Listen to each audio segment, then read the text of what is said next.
क'क्राझारावबो जागायबाय जखा बेराम फोजोबस्रांनायनि थाखाय 100 साननि गोख्रों फोसावनाय मावबिथांखि। टिबि फोजोबस्रांनाय हायुङारि जखा बेराम फोजोबस्रांनाय हाबाफारिनि सायाव 100 साननि गोख्रों फोसावनाय मावबिथांखिखौ बेखेवबाय क'क्राझार जिल्ला सावस्रि बिफाना। दुलाराय हादर नाङै टिबि बेराम एबा जखा बेरामखौ 2025 मायथाइसिम फोजोबस्रांनायनि थांखि लानाय बायदियै आसाम सोरखारनि बिथोन बायदियै रायजोनि गुबुन गुबुन जिल्लाफोराव टिबि बेराम एबा जखा बेरामखौ फोजोबस्रांनो थाखाय 100 साननि फोसावदिंनाय आरो सांग्रांथियारि हाबाफारि लानाय बायदिनो क'क्राझार जिल्लायावबो दिनै बे हाबाफारिखौ बेखेवजेनबाय। क'क्राझार सोहोरनि सानजा फारसे हाब्रुबारियाव थानाय बिटिसि सावस्रि बिफाननि बिथोनगिरि मावखुलियाव मोनसे जर'खा हाबाफारिनि गेजेरजों दिनै फुंबिलियाव बिटिसि सावस्रि बिफाननि बिथोनगिरि डक्टर उमेश फांसुआ बे टिबि फोजोबस्रांनाय आरो हायुङारि जखा बेराम फोजोबस्रांनाय हाबाफारिनि सायाव 100 साननि गोख्रों फोसावनाय मावबिथांखिखौ बेखेवनानै होयो।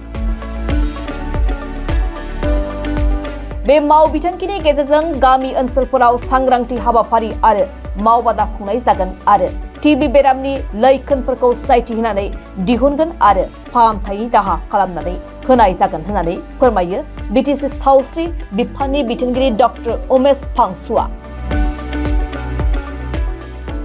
আজি কোকৰাঝাৰ জিলায় 100 days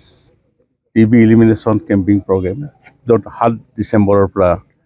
এটা আৰম্ভ হৈছে 100 দিনৰ কাৰণে আৰু কোকৰাঝাৰ আজি আমি আনুষ্ঠানিকভাৱে আজি শুভাৰম্ভ কৰিছে আৰু এইটো হৈছে কি আমাৰ মিডিয়া ভান যে পাব্লিচিটিৰ কাৰণে তেওঁলোকে এই গোটেই ডিষ্ট্ৰিক্টত তেওঁলোকে ভ্ৰমণ কৰিব আৰু বিভিন্ন কমিউনিটি লেভেলত আৰু হেল্থ এণ্ড ৱেলনেছ চেণ্টাৰ সেই লেভেলত য'ত আমাৰ আটাইতকৈ গাঁৱৰ মানুহখিনি থাকে তেওঁলোকৰ মাজত এটা এই আমাৰ IC ভানবিলাক যাব তেওঁলোকৰ লগত এৱাৰনেছ মিটিং কৰিব আৰু টিবিৰ বিষয়ে সজাগতা আনিব। কাৰণ আপোনালোকে জানে যে সমগ্ৰ ভাৰতবৰ্ষ আমি 2025 চনত টিবি ইলিমিনেশ্যন কৰাৰ এটা আমাৰ কমিটমেণ্ট হৈ আছিলে ভাৰত চৰকাৰো তেনেকৈ অসম চৰকাৰো এটা কমিটেড হৈ আছে যে আমি 2025 চনৰ ভিতৰত টিবি ইলিমিনেট কৰিম আৰু তেনেকৈ আমি আশা কৰোঁ গোটেই পৃথিৱী ভাৰতবৰ্ষৰ লগতে গোটেই টিবি গোটেই বিশ্বই টিবি ইলিমিনেট হ'ব বুলি আমি খুব আশাবাদী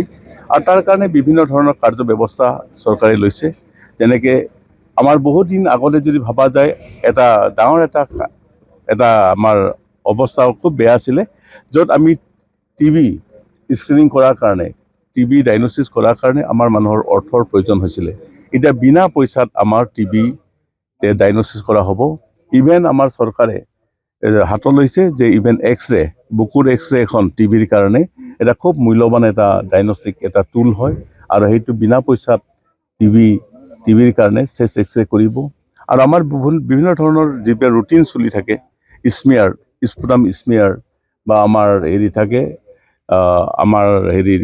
নিউক্লিয়াৰ এম্প্লিফাইং ডায়গনচিছ চিষ্টেম সেইটো চিষ্টেমতো আমাৰ ডায়গনচিছ কৰি থাকে। গতিকে তেনেকৈ আমাৰ টিবি নিশ্চয় আমি ইলিমিনেশ্যন আমি কৰিব পাৰিম। গতিকে যদি ৰাইজে সজাগ হ'ব লাগিব আৰু এইটো ক্ষেত্ৰত চৰকাৰে এবাৰ খুব জোৰ দিছে যে আমি প্ৰাইভেট ইনষ্টিটিউশ্যন বা কিছুমান NGOকো আমি তাত ইনভলভ কৰাব লাগে যাতে প্ৰত্যেকেই যাতে টিবি ইলিমিনেশ্যন সহায় কৰিব পাৰে। টিবি ইলিমিনেশ্যন অকল হেল্থ ডিপাৰ্টমেণ্ট নহয়, আমাৰ এইবাৰ এই প্ৰচেষ্টাত আমাৰ হাতত আছে যে অইন লাইনিং ডিপাৰ্টমেণ্ট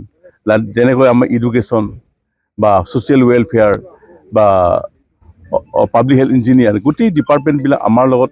একত্ৰিত হ'ব লাগে আৰু গোটেইকেইটা আমাৰ ইউনাইটেড ইফৰ্টত আমি টিবি নিশ্চয় ইলিমিনেট কৰিব পাৰিম। এই 100 ডেজৰ ভিতৰত আমাৰ এই প্ৰগ্ৰেম আমি খুব ইণ্টেনচিফাইড কৰিম আৰু নিশ্চয় আমি আশা কৰোঁ কোকৰাঝাৰ ডিষ্ট্ৰিক্টো অসমৰ অন্য ডিষ্ট্ৰিক্টৰ সমানে ফেৰ মাৰিব পাৰিব বুলি মই আশা কৰোঁ।